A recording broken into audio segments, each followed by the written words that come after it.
যে জিনিসে ভক্তি আসে না সেই জিনিসে আমার খেতে ইচ্ছা করে না।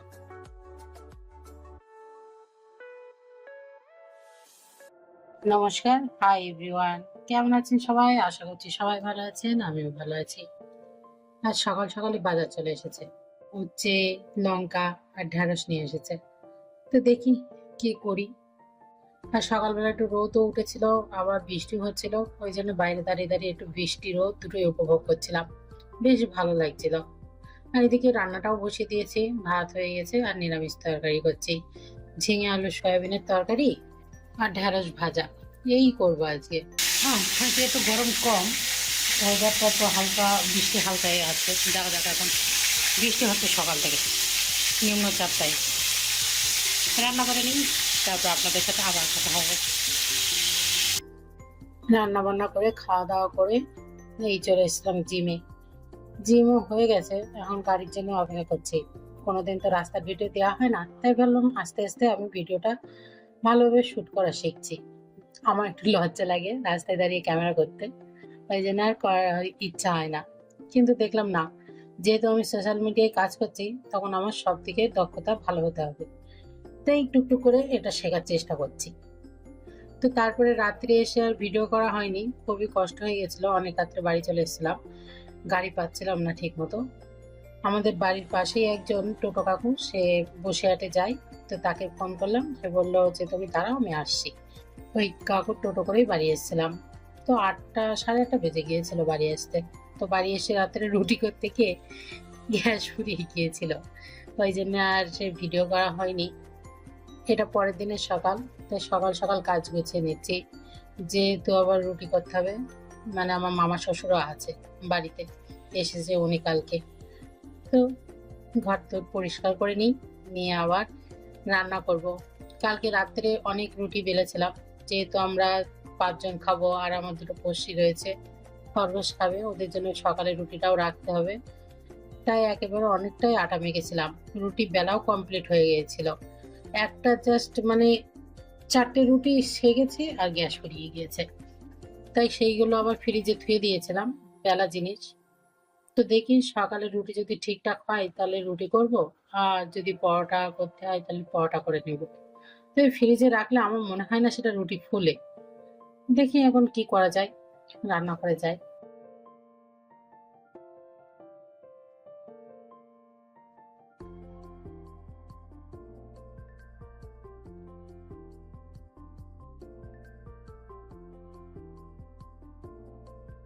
এই দেখুন কতটা রুটি ফ্রিজ থেকে বের করে রেখেছিলাম, এবার এই করবো। তো দেখুন পুড়ে পুড়ে যাচ্ছে, তাই আর ভাবছি রুটি আর করব না, একেবারে পরোটা করে নিই। অন্তত পরোটা হলে খাওয়া যাবে, রুটি এরকম হয়ে থাকলে খেতেও ভালো লাগে না, আর যদি রুটি না ফুলে তখন দেখতেও কেমন একটা লাগে, এই জন্য ভালো লাগছে না। আর সবকটা বড় বড় বেলেছিলাম, রাত হয়ে গিয়েছিল, তখন আর ছোট ছোট রুটি বেলতে ভালো লাগছিল না, তাই বড় বড় রুটি বেলেছি। দেখি এখন মার কাছে জিজ্ঞাসা করি কি বলে মা, যদি বলে না পরোটা করে ফেলো তো পরোটা করে ফেলো। চলুন দেখি। আমি যে মার কাছে জিজ্ঞাসা করছি যে কি করব, পরোটা করবো না রুটি করবো। তা মা পরোটা করার পারমিশন দিয়ে দিয়েছে, তাই পরোটা করে নিচ্ছি। আজকে অনেক ভাগে ভাগে আমাদের বাড়িতে রান্না হচ্ছে, যেহেতু ননদরা খাবে। এই যে ফুলের ডাঁটা দিয়ে চিংড়ি মাছ দিয়ে ট্যাংরা মাছের ঝোল,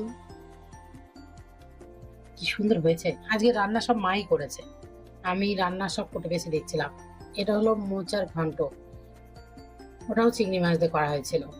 আর খাসির মাংস হয়েছে। রান্নার ভিডিও তো আমি করতে পারিনি, কারণ মা রান্না করছিল আর আমি বসে বসে কুটে দিচ্ছিলাম। তো এই মা রান্না হয়ে গেছে বলে আমি ওইটুকু আবার ভিডিও করে নিলাম কি কি রান্না হয়েছে।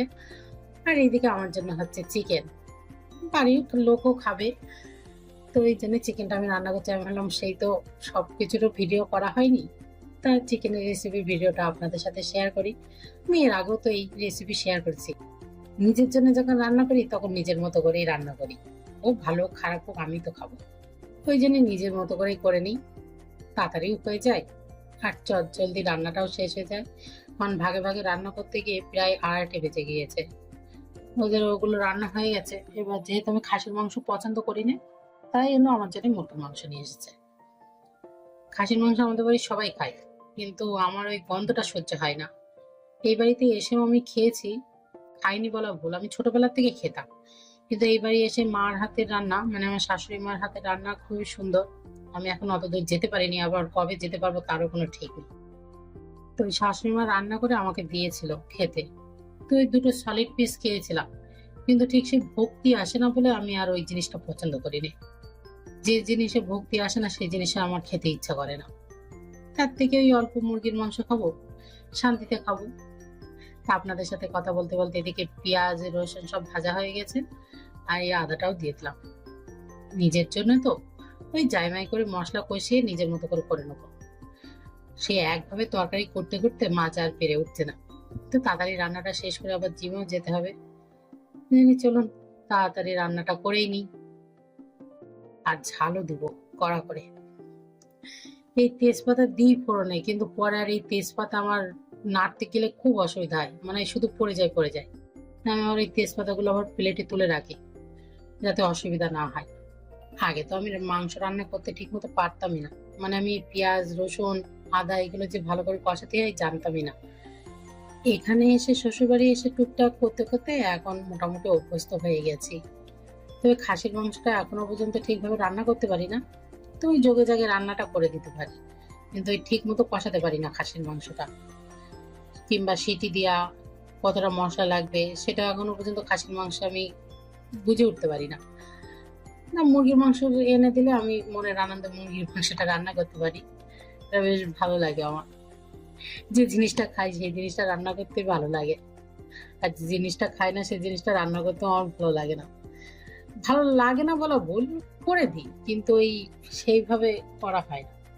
মুরগির মাংসে যেরকম আমরা জানি কতটা কি মশলা রাখবে না রাখবে, খাসির মাংস তো চাকতে পারবো না, ওই জন্য মশলাটাও ঠিক করে করতে পারি না।